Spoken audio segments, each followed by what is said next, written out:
esteemed pleasure to have the great Nicholas Payton here with us. As I always say, the True Trumpeters track, we could talk a little bit about that, Nick, how that album came about and, calling all those, Roy and Wynton.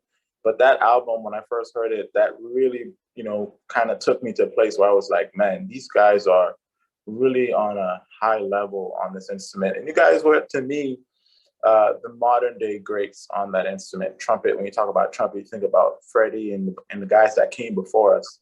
And I felt like that timing, 90s being a time where, the Young Lions and that whole movement. And I do think that in terms of you documenting that at the time you did was just such a good thing in terms of your thought process of documenting at the time you did and the music you had during that time as well, man. I think it's an amazing project.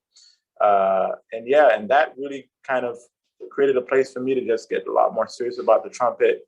And, and I'm so happy that later on I was able to connect with all of you guys like Wynton, Roy, and yourself and, do lessons and talk more about the music. I just wanted you to talk a little bit about that, man, how that record come about. Yeah, it's from my album Payton's Place. At that time I was signed to Verve Records, and they approached me about doing an album with some special guests. And they threw some names out there. Some of them were cool, some of them, all great musicians, but some of them I didn't have maybe as organic of a connection. So Wynton and Roy, were obviously, two artists, two trumpeters in particular who I felt particularly close to. And it always seemed to occur like randomly in various cities when we'd be on the road playing festivals. Roy, Wynton, and I would like show up to a jam session like at the same time and kind of have like a little trumpet battle. And after a while, I kind of felt like, there's something to this. This keeps happening. So I just was like, I think we need to record this. So in light of all the guests that I had on that album, I of course had Wynton and Roy, and I wanted to do a 3 trumpet thing. I also did duo trumpet songs with each Roy and Wynton as well. So I just wrote this tune, inspired by those late night moments and those very heated battles we had all over the world, Europe, Japan, like it happened, so many times. So I was just blessed and happy that it worked, and they honored me. Sorry, let me turn this alarm off 1 second. Oh, you're good.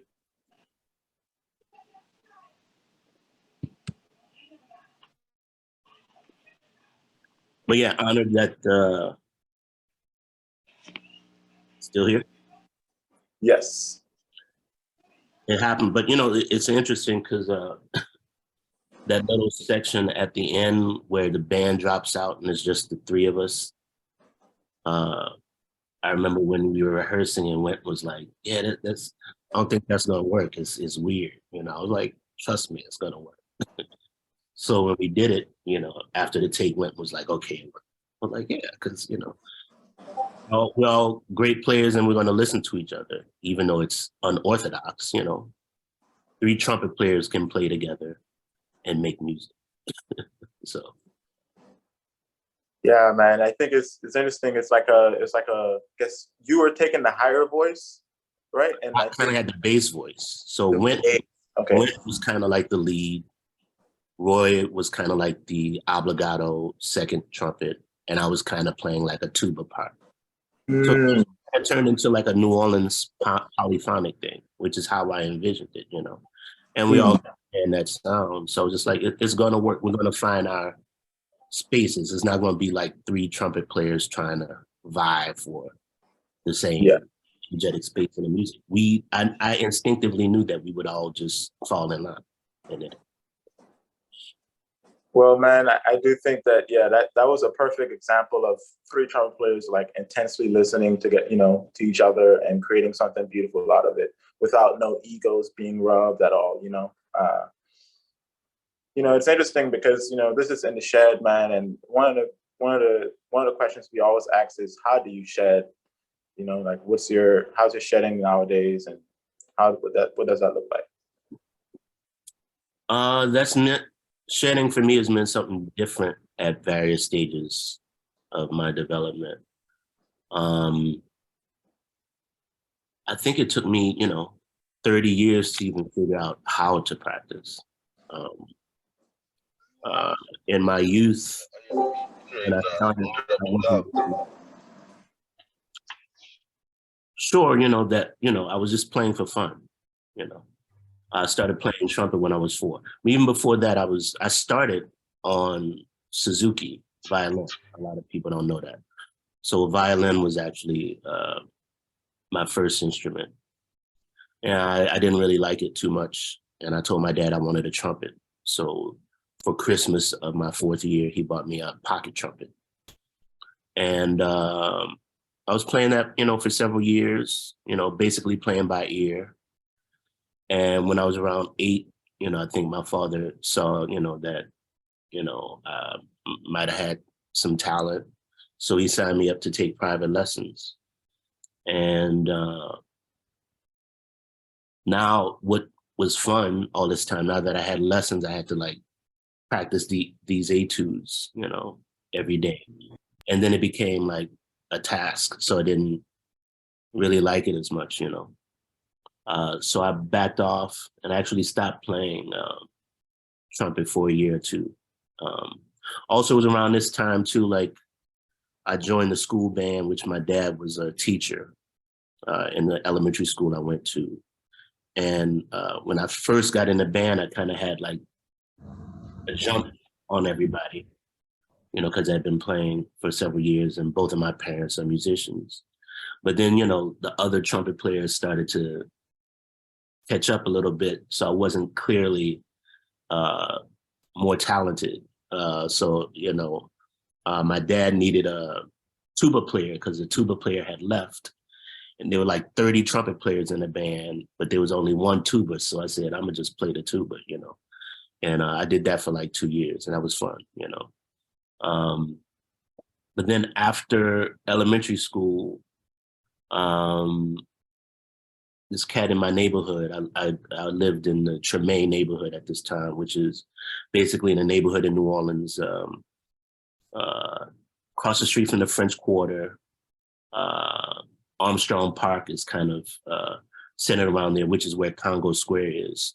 So we lived across the street from there. So I literally lived across the street from Congo Square. And in our neighborhood was a lot of brass bands. So one was this youth brass band called the All-Star Brass Band, which was led by James Andrews.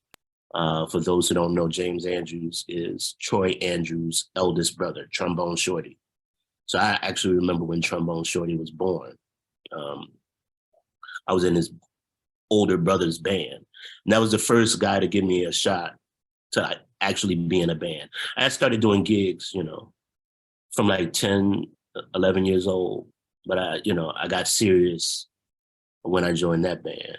And but shedding for me then was more like listening to records and emulating what I heard. Years later, I would find out that transcription is a part of learning the vocabulary and the language of this music. But I don't think I understood that, I was just doing what felt instinctually natural to me, and loving these albums and going through my father's albums, which was the first time when I started doing gigs. That was the first time I actually intentionally went to my father's album collection and listened to music. Because before then, I would just hear stuff that my parents played. My mom was really into a lot of singers. She was a singer. She's a operatic singer and also a classical pianist. But she loved Sarah Vaughan and Carmen McRae, Stevie Wonder, and Anita Baker. My dad, he listened to everything. Both of my parents, really.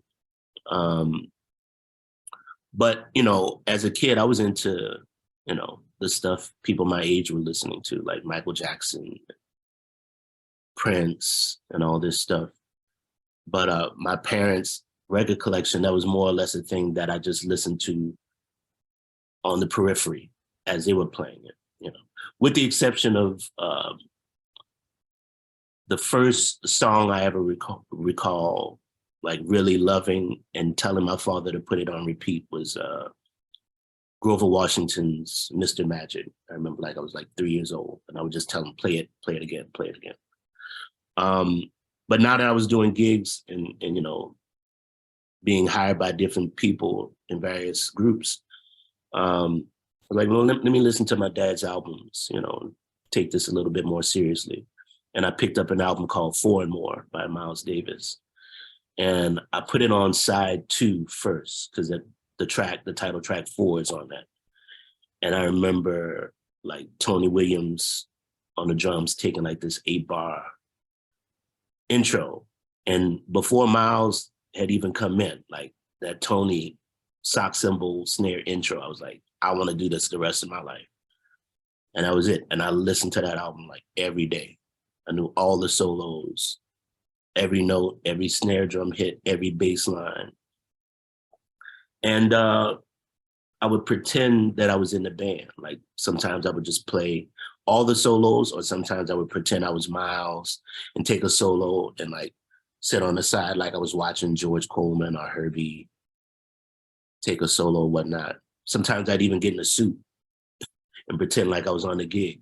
Years later, I realized that this is visualization. I didn't know that was a thing people do to bring certain occurrences in their lives. But that's what practicing looked like for me for many, many years, just studying the music, listening to all sorts of music.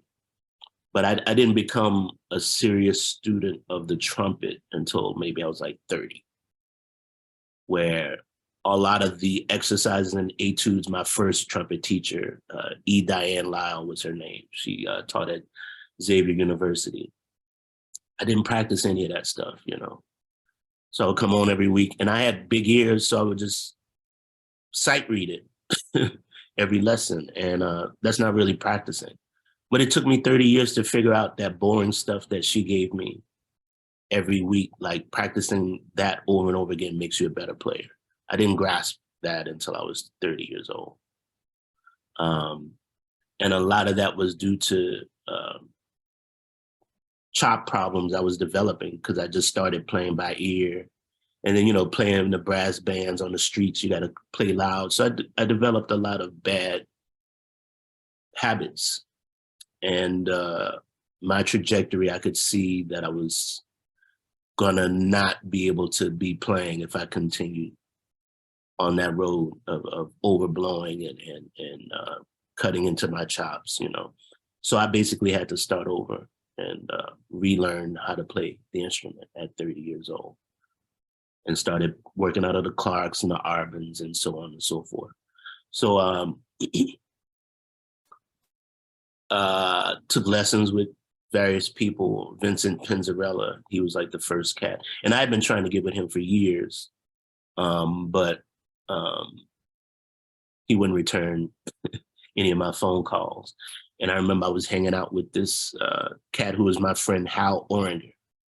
Hal Oranger.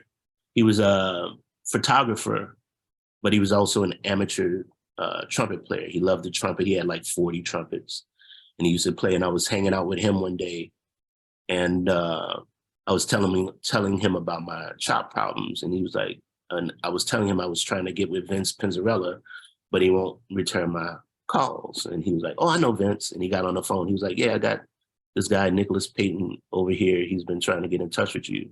He's a friend of mine. He's a good player. Can you give him a lesson? And Vince was like, yeah, tell him to come over tomorrow at 1 o'clock or whatever.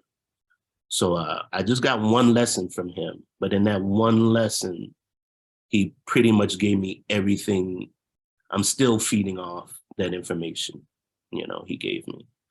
But after that one lesson, like, I felt like I understood everything in that lesson. And as soon as I left there, it was like my mind was a blank, like I couldn't remember anything. So I remember calling him back feeling like, wow, I'm worse off than I was before, because now I have all this new information but I don't really know what to work on to begin this new process of learning how to play correctly.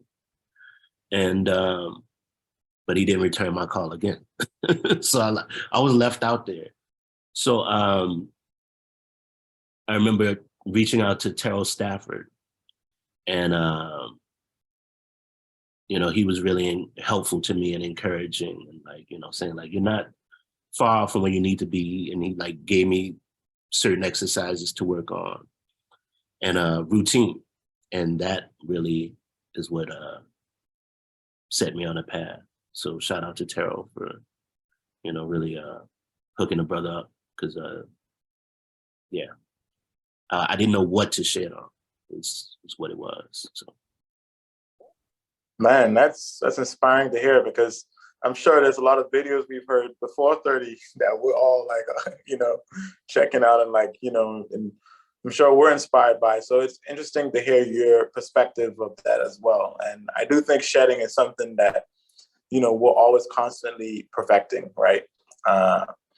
You know, it's interesting to hear you talk about that. And I do think that, if anything, do you have any kind of like routine-based things that you do throughout the day that's not necessarily the instrument? So like, do you have any books or like any type of meditation kind of things that you do throughout the day that help you, like, you know, stay locked in? Well, I tell my students all the time, you know, everything you do is in preparation of performances, the life you live, right? So I don't look at when I'm on the bandstand as a sacred space for which there should be respect and reverence. Stay in that space all the time. Strive to be there all the time, so it's not a space you have to get into when you need it, you know? So for me, you know, checking in at the airport, I'm already in the, my head is already in the game. Any mundane type of interaction, you know, is an opportunity for growth and learning. The Uber ride to the gig, you know, sometimes, you know, you can get gems of wisdom just from talking to people. Yeah, that's why I never, you know, adopt an attitude that, you know, there's not something to be learned from anyone. You know, I've gotten gems of wisdom from people who were seemingly homeless. And just from giving them an interaction and giving them, you know, some money so they can get some food or whatever else, they dropped something on me that was enlightening. So, you know, any opportunity to interact and to be aware of your surroundings is an opportunity for growth and learning. And even sleeping with a mental state, you know, going to bed in the dream state. There's so much work and shedding that can be done there as well. So any moment awake, alive, is an opportunity for growth and shedding and to be better on your instrument. And as Vincent Pinzarelli used to say, you know, is you can do more work away from your instrument than on it. So. Man, I love that. I love the fact that, you know, we can both agree on the fact that we gotta stay in the shed. Like, you know what I mean? It's a lifestyle, you know. You know, it's interesting. Do you have like a book recommendation? Are there any books that you would say that, like, you know, that you really, you know, that really kind of shaped your idea about things like that, or just in general? I mean, method books as far as like actual routine stuff. Flow studies, Vincent Chikowitz. I was fortunate to get a lesson with him before he passed away. Beautiful cat. And when I studied with him, it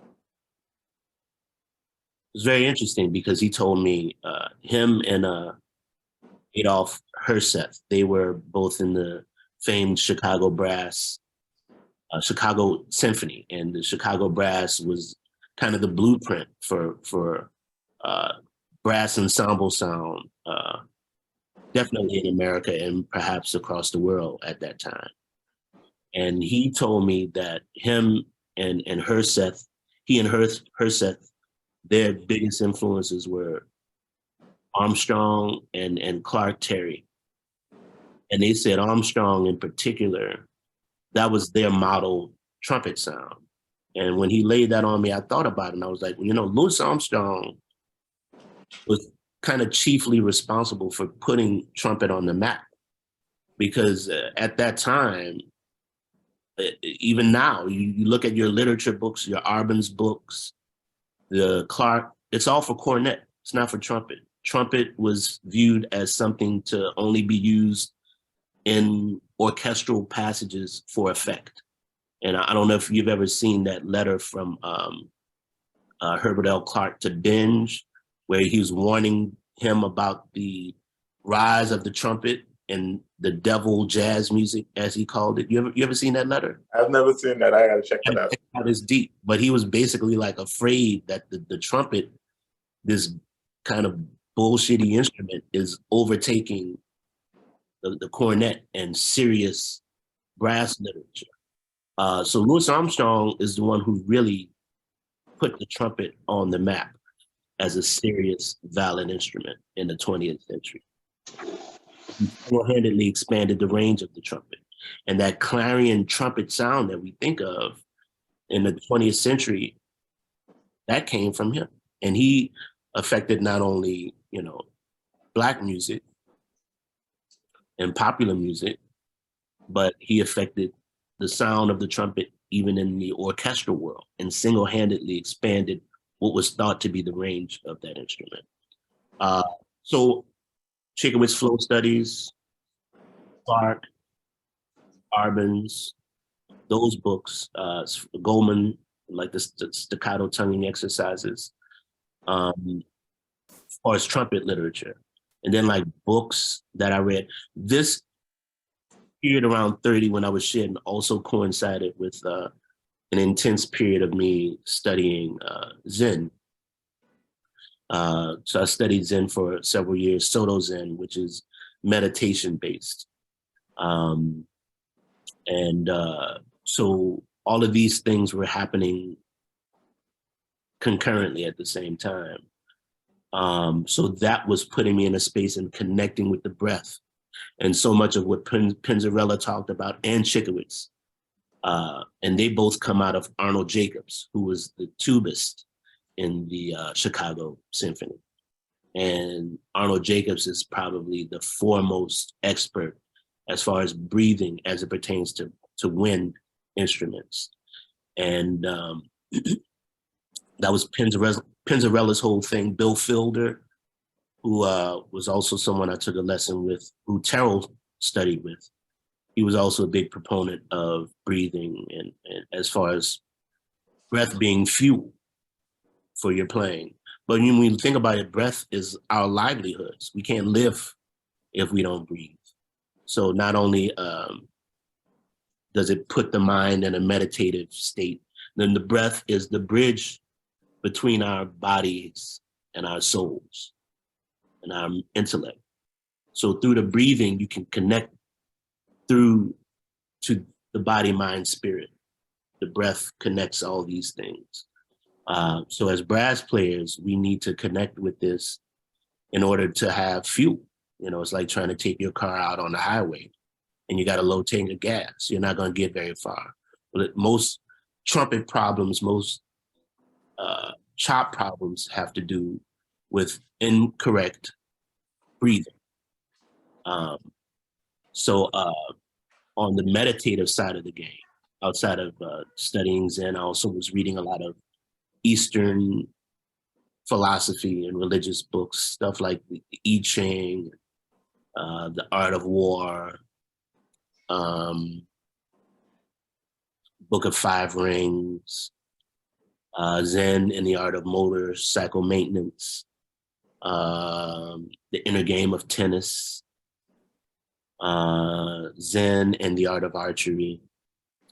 And one very important book for me was Jeet Kune Do, which was Bruce Lee's concept, and which embodied the style of no style, as he called it. And that really resonated with me because my father, in addition to being a very accomplished musician, he was a black belt in karate. So I used to study karate as a kid a little bit too. I didn't have the aptitude that he had for it. So Bruce Lee's book really impacted me because my dad used to take me to see Bruce Lee movies and stuff like that. And, you know, trumpet is very much like martial arts. It's very much like archery, you know, because Pinzarella used to always say we're throwing darts with air. And the note, you know, you're trying to hit the target, you're trying to hit the bullseye. So all these types of visualizations and breath work also coincided with my meditation practice, and as well as the work that I was doing on the trumpet, tuning my embouchure and trying to learn a more efficient way of practicing and playing. Man, that's great to hear, man. Those are all information I think, you know, can be very helpful to us as brass players. I do think, you know, it's interesting to hear that, and I think it's one of the questions I asked you when we had lessons about just the air and the importance of developing the oral ability, you know, because you're someone that plays the piano as well and has that deep sense of, you know, of harmony. And I just wanted to hear a little bit about that side of it as well. Well, yeah, I mean, the trumpet is essentially a microphone. You know, it can't do anything. There's a lot of people say like, oh man, you know, that sounds good. What kind of horn is that? I never found a horn with sound in it. They don't come with a sound, you know, that's you. And whatever sound you create is what you have in your head. So you must approach the trumpet as you would a microphone, and the sound is in you. Instrument is a tool. It can help make your job easier. Certain instruments lend themselves to being able to do certain things well. It can be brighter or darker or warmer, however. But essentially, the sound you have in your head is what you project onto the instrument. As Bill Fielder used to say, the trumpet is but a mirror of the mind. So whatever's inside you, whatever your concept is what's going to come out. So the clearer you are in terms of what you actually hear before you even get on the instrument, that's going to impact what comes out on the other end of the bell. And Vincent Chikowitz used to say, like, you know, when I was playing an exercise and something didn't come out right, he would say, sing it first, you know. And then he would have these things where you do wind patterns, where you visualize the exercise, hear it in your head first, then sing it, then play it. And then almost 9 times out of 10, it would come out perfectly. When you first visualize it, hear the sounds, blow the wind pattern like you're playing it, but hold the trumpet up, but don't actually play it, and then go to play it. You have a 90% or above accuracy level when you do it that way. So playing all these various instruments helped me, because when I went into the lesson with Pinzarella, he was like, well, you have great ears, I can see that, and you have music on your side. Now we need you to get your body to respond to what you're hearing in your head. You know, and that's really the thing. But for trumpet in particular, because it's such a physically demanding instrument, and because you're putting metal to your lips, you know, and it's an instrument that requires so much presence and force. There's such a regal, stately quality to the instrument. There's a temptation to want to work and play harder than what's necessary. So the things that you do in your warm-up, in your practice routine, and you calibrate your body to be able to respond as effortlessly as possible.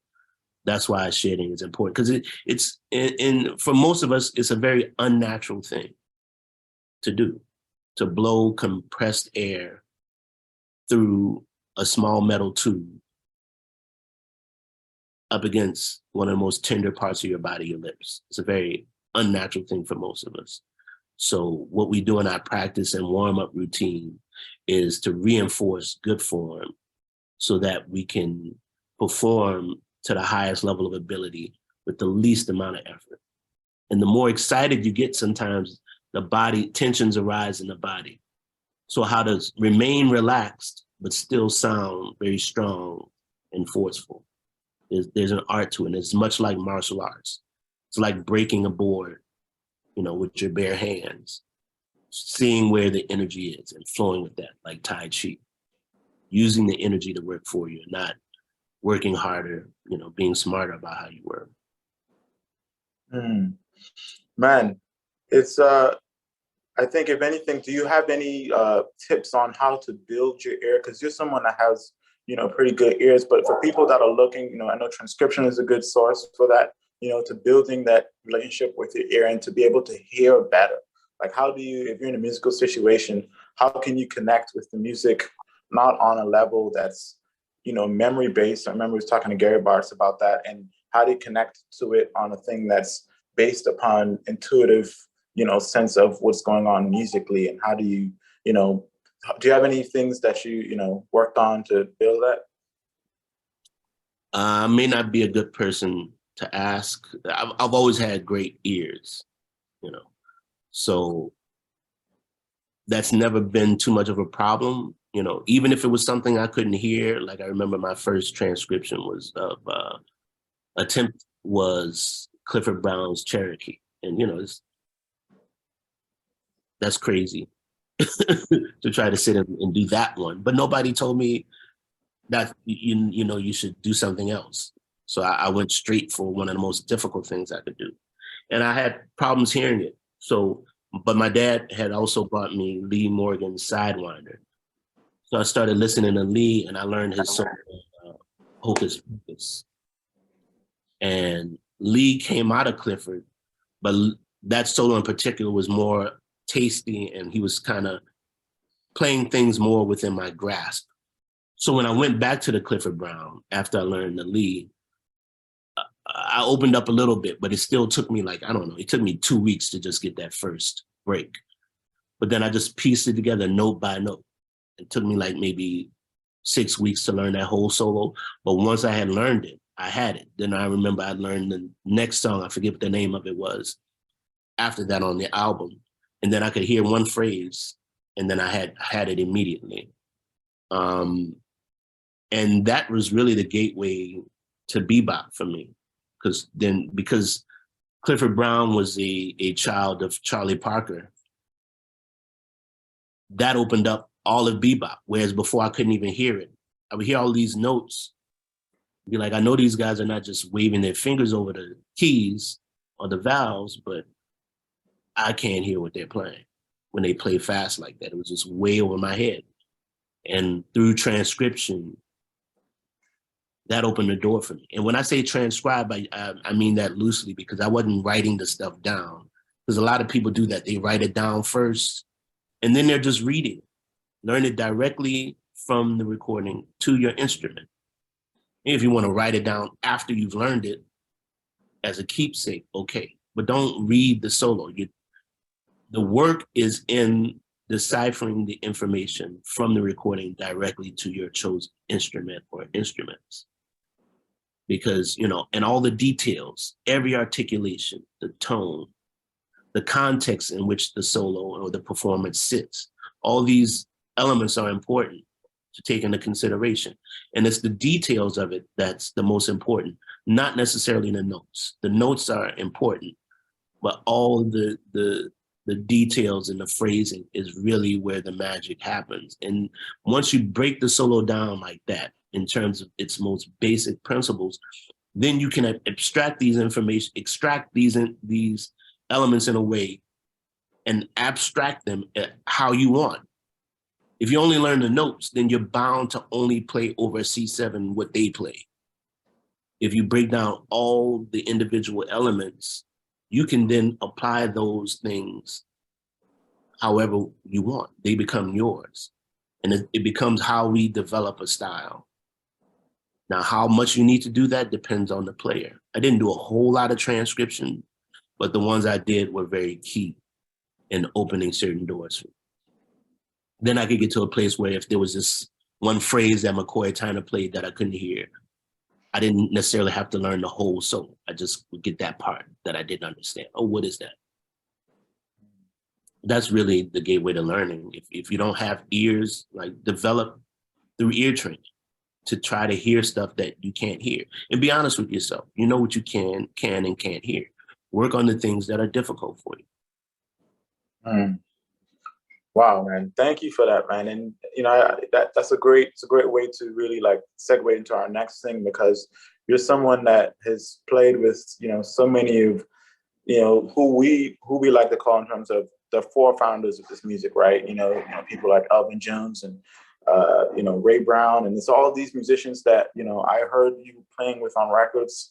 And one of the big things we try to do here is to kind of connect the gap, right? Or bridge the gap between the masters, our living day masters, and people that spent time with the actual source, and to hear from you directly, like that information, for it to be passed down. And one of the main things I kind of wanted to figure out is like, before there was this whole institutionalized kind of thing when it comes to this music, like in terms of community and, you know, how we learned back then, like what was that experience like for you?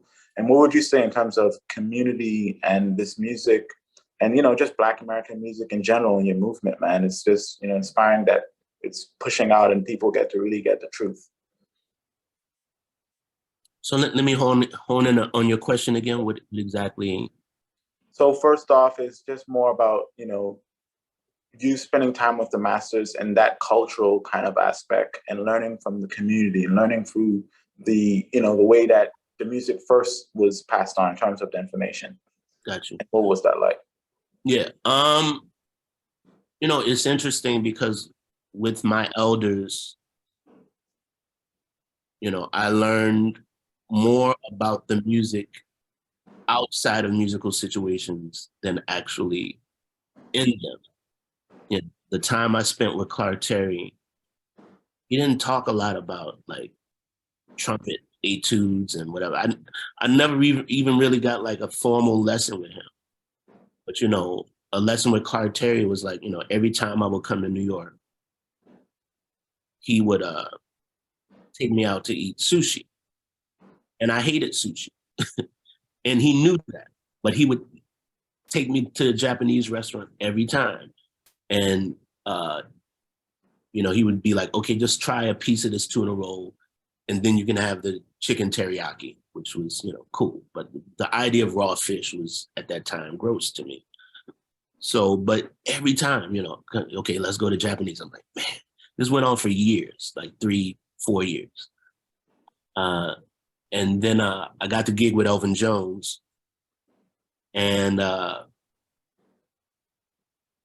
after the first week, we played at the Blue Note. This was January 1992. And he was happy about me having me as a new member and the new band, and he wanted to celebrate. So he was like, yeah, let's go out to sushi. And I'm like, wow, why? What is this thing with all these New York cats and the sushi stuff? So we get there, and his wife, Keiko, was Japanese. And so I remember she gave me this piece of like salmon, something like that, nigiri, and I couldn't turn it down. I took a piece, and then a light bulb went off. I was like, wow, this is great. And it was at that moment I realized that Clark was setting me up for the past 3-4 years for this moment, for me to be in this space with Elvin, to participate in this fellowship with him. And he was also expanding my tastes. You know, he was broadening my palate, not only in terms of just food, but life and experience, and teaching me to be fearless and not being afraid to try things that you don't like, because you never know when you might grow into being able to appreciate, you know, those things. So stuff like that. It's kind of, it reminds me of like, if you've ever seen The Karate Kid, and, you know, Mr. Miyagi is making, you know, wash the car, paint the fence, doing all these things. He's like, why am I doing all of these things? You know, I want to learn karate. And then he shows him like, yeah, all these things I've been prepping you to do has actually been conditioning your body to respond. And he did this complex karate move. And it's like, oh, Okay. So that kind of thing from the master teachers. If you would ask them a musical question 9 times out of 10, they would get frustrated and angry and not even answer it. So who they are as people, how they move, just to be blessed enough to spend a day with a Clark Terry, to have him take you out to dinner and be in his presence, to see how he lived, that was far more insightful than him talking, trumpet 101 stuff. Like, I got to live and walk amongst giants and masters and see how they moved about in the world. That was far more valuable than being in a formal classroom lesson type setting, Yeah. It's like the lifestyle. It's like the music is like, the culture in terms of the way these people walked and, their life experiences. I think that like, that's some of the things in terms of, maybe you can talk a little bit about, the Black American music in terms of that, the connection to that and how we actually learn this music and, in terms of not just connecting to it just on a sonic level, but, connecting to it on a, more holistic way, To me, you have to know why you play music and why the people who played it before you, why they did it.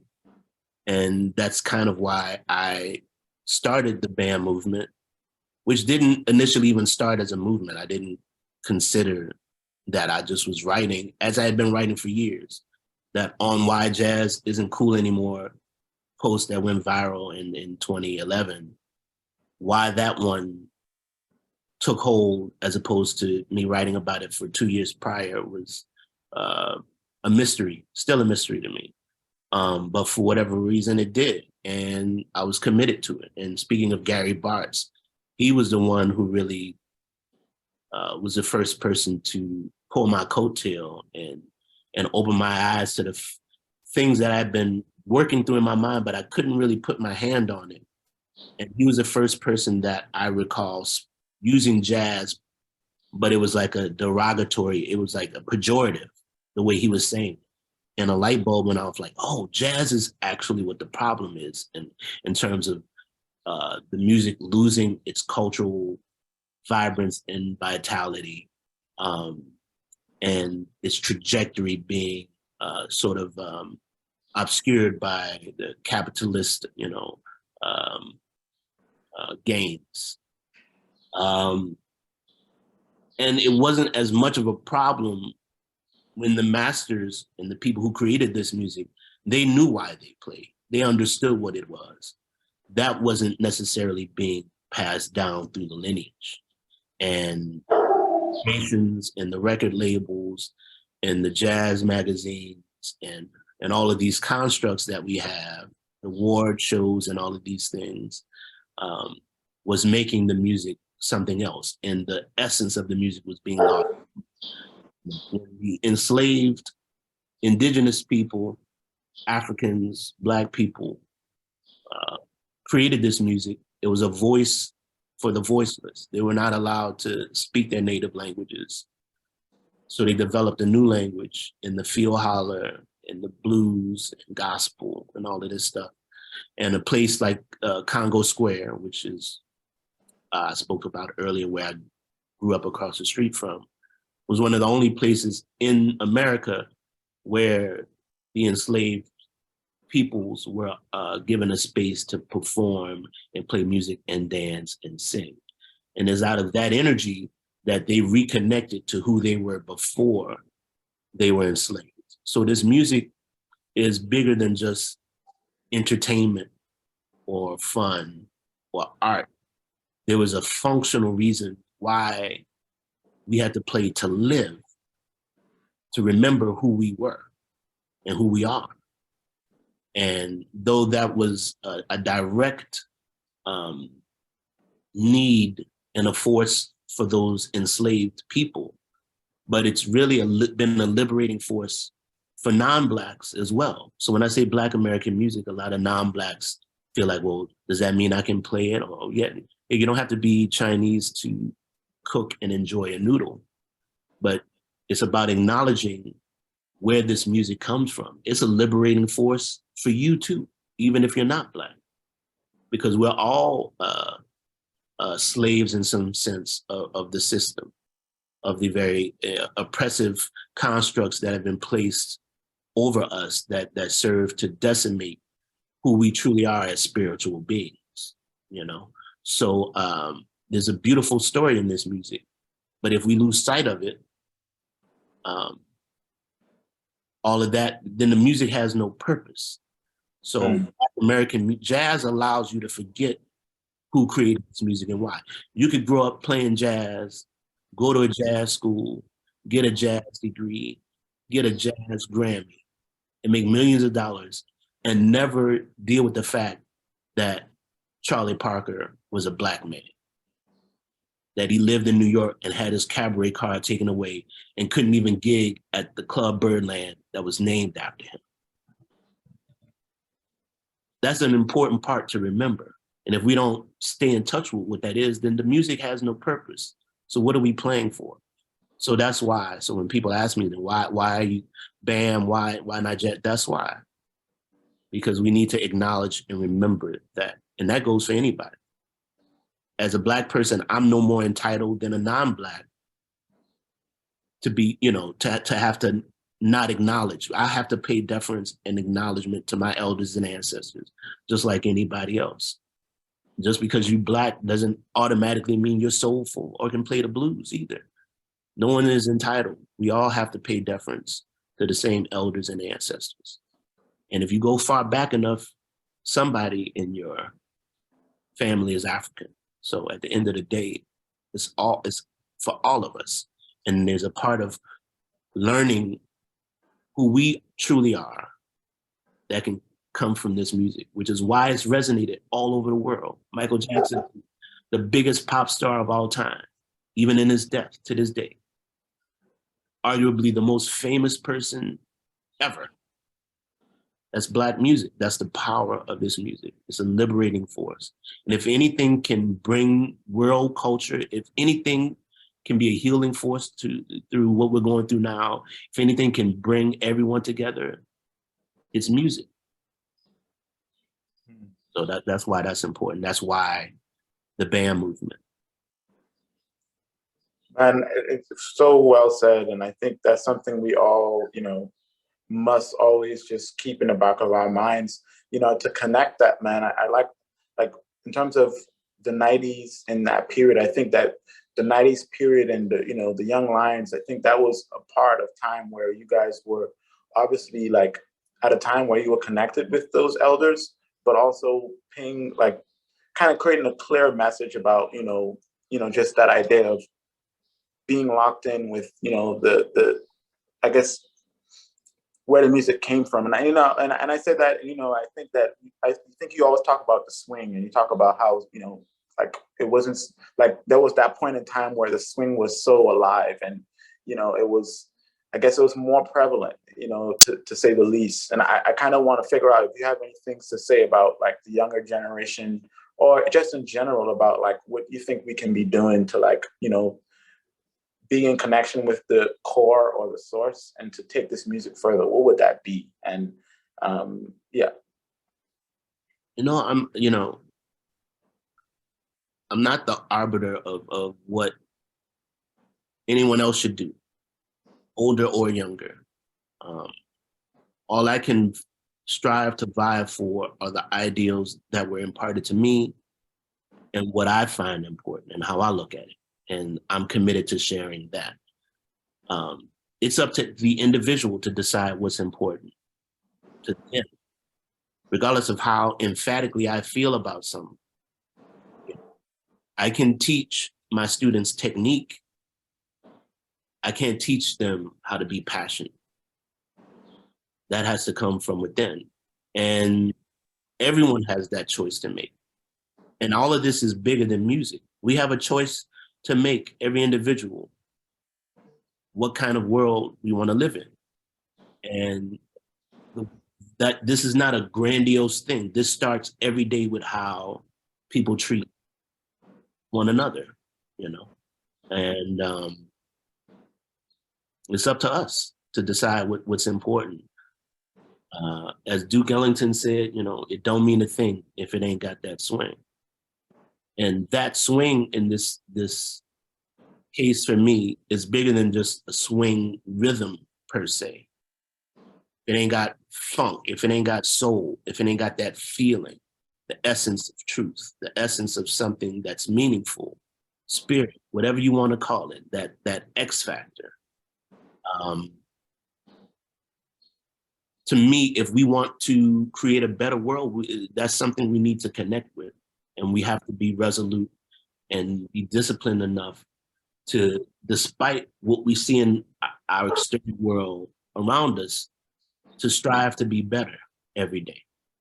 That's what that thing is for me. That's when things are swinging in the groove, in the pocket. That's what that's about to me.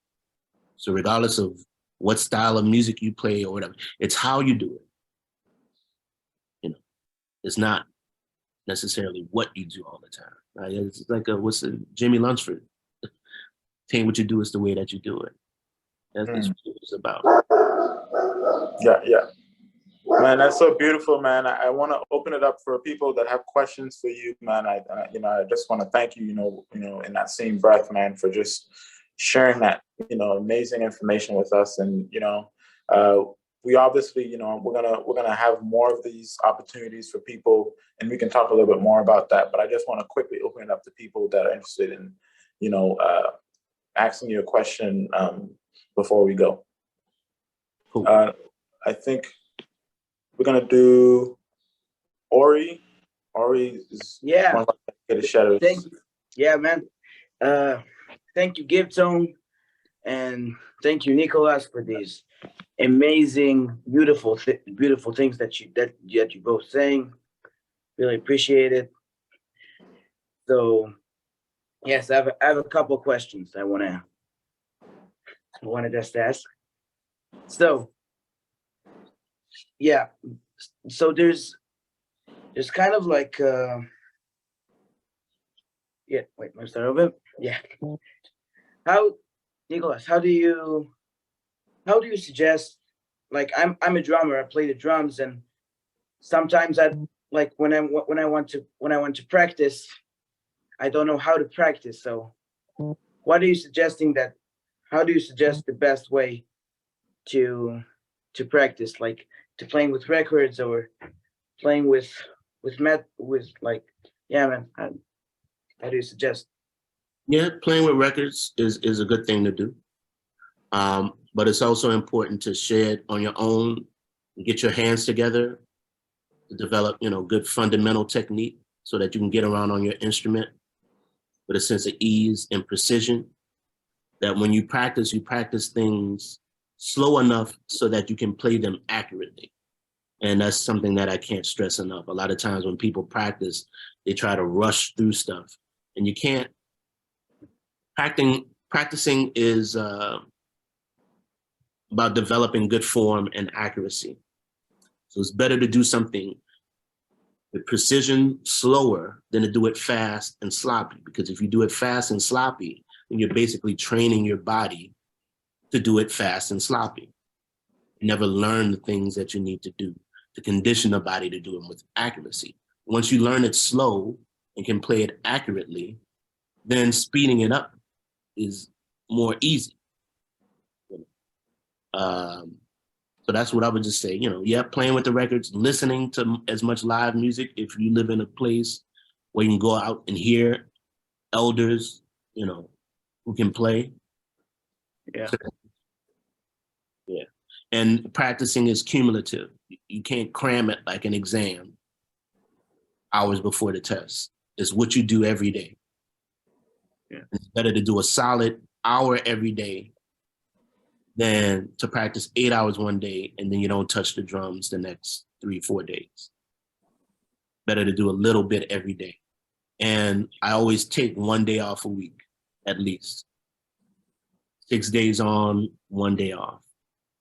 6 days on, like 6 days on, 1 hour practicing every day? Not in terms of time, but like I don't practice every day.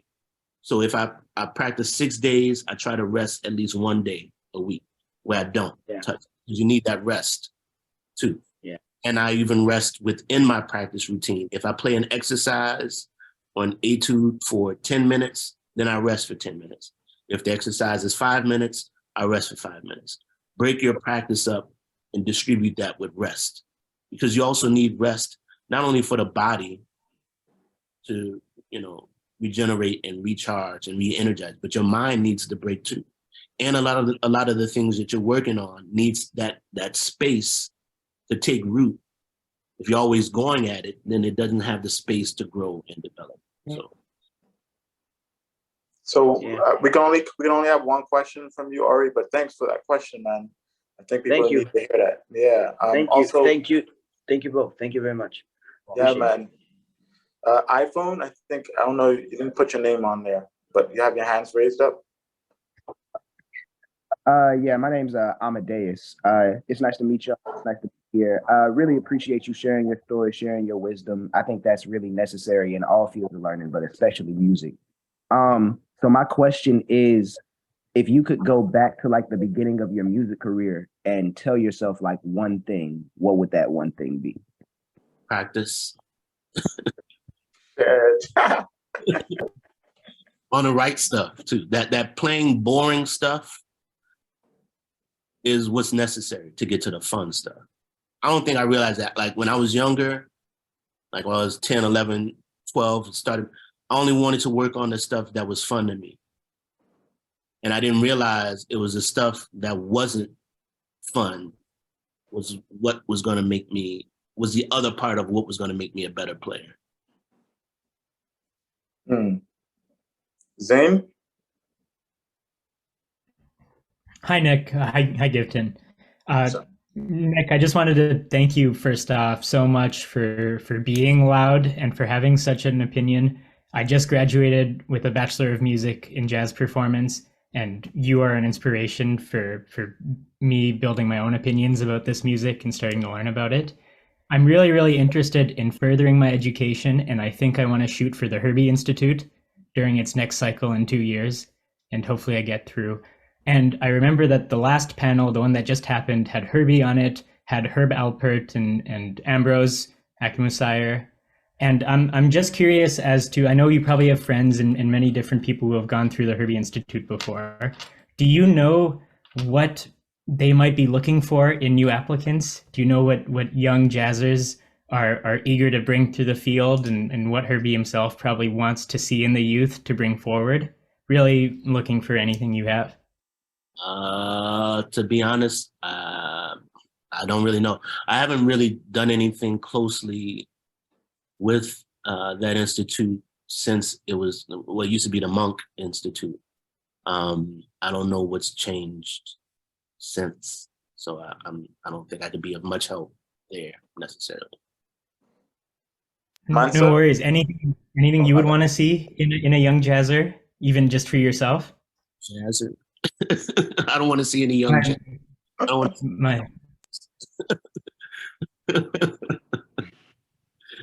play the music. It's Black music, like jazz. That's not with it. But that's how I feel about it. Somebody might like playing jazz, and that's okay. I don't have a problem with it. But I mean, that's not the music though. Mansa?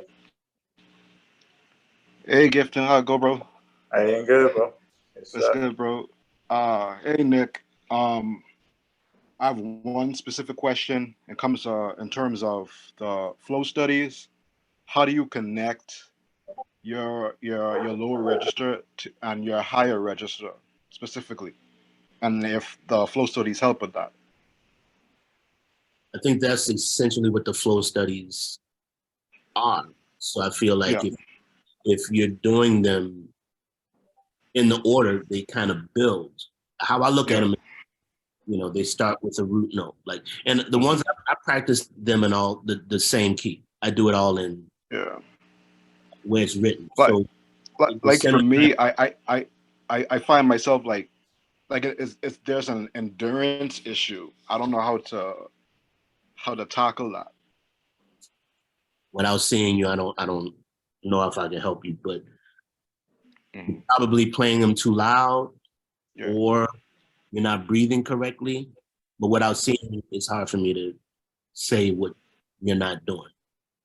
They should essentially be helping to develop what the issue is. So Yeah. I'm going to guess that you're either not breathing correctly or you're playing them too hard.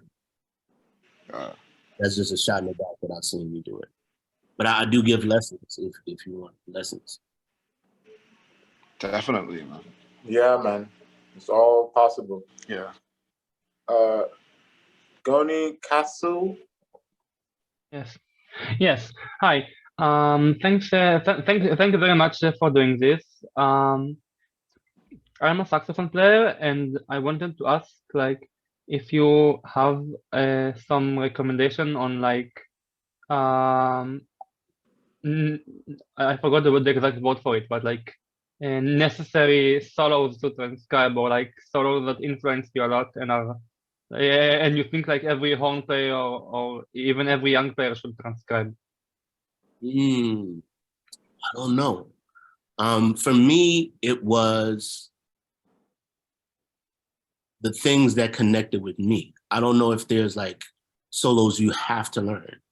And if they're from the greats, if they're from a Charlie Parker or a Lester Young or a Miles Davis or a Christian McBride, like you can't go wrong, right? So if the player is a solid player, you know, if it's Billie Holiday or, you know, Weenie Rosnes or whomever, like, you know, the information is going to be there. If they're part of the lineage, the information is going to be there. I don't know if there's you must know these 10 solos. Because if somebody create a list, I might not know those solos. So, it's not about which ones as far as you have to know this, but the players that are within the lineage, you know, who've established themselves as being solid.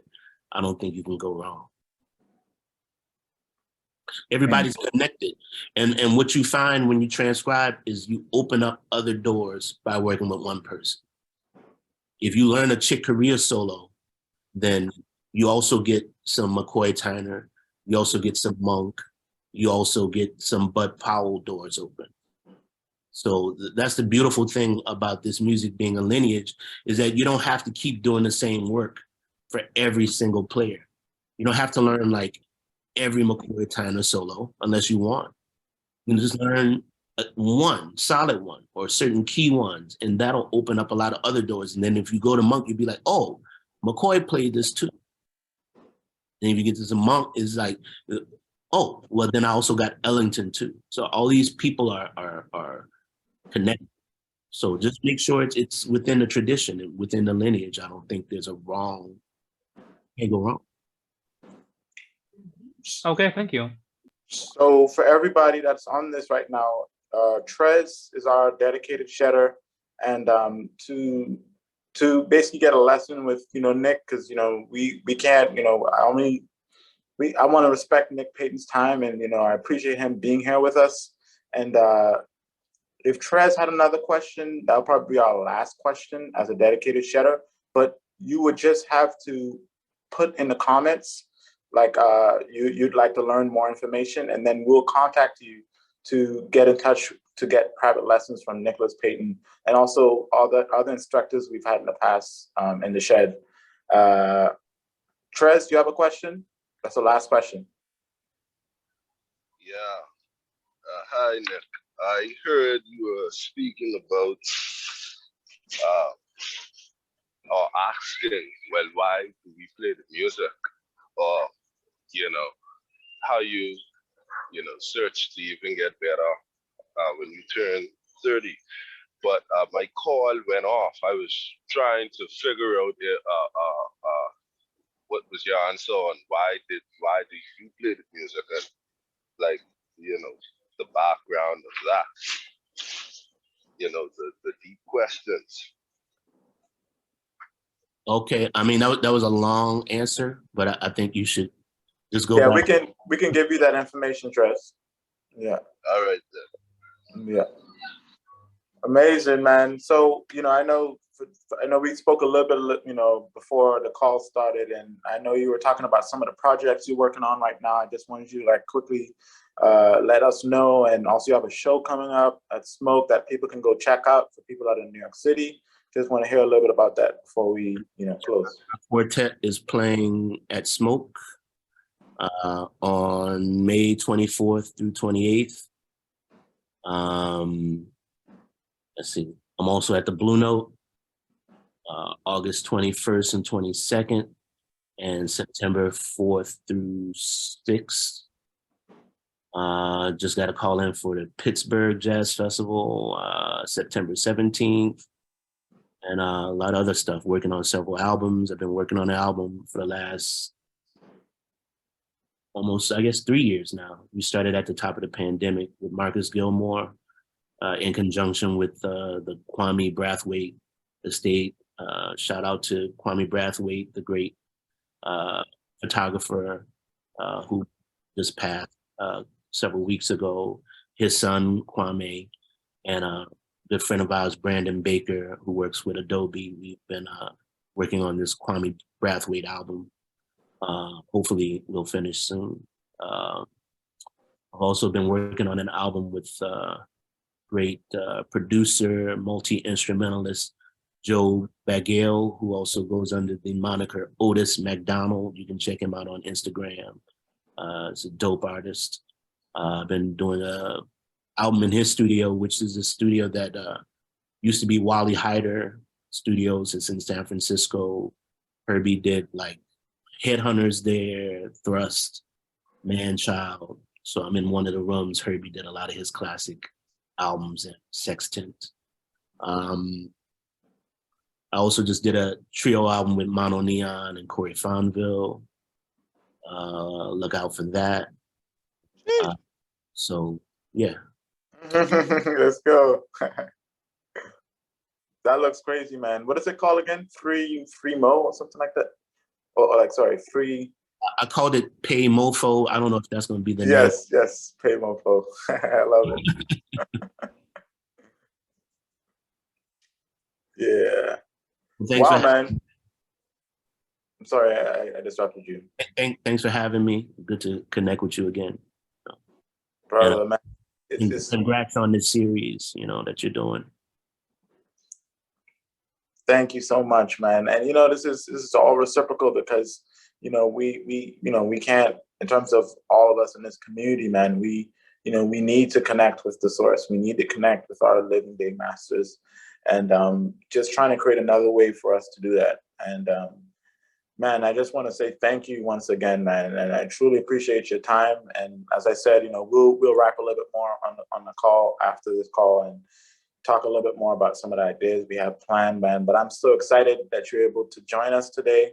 And I'm sure a lot of the people that are here, will really, value the resource that you just dropped on us. So thank you, man.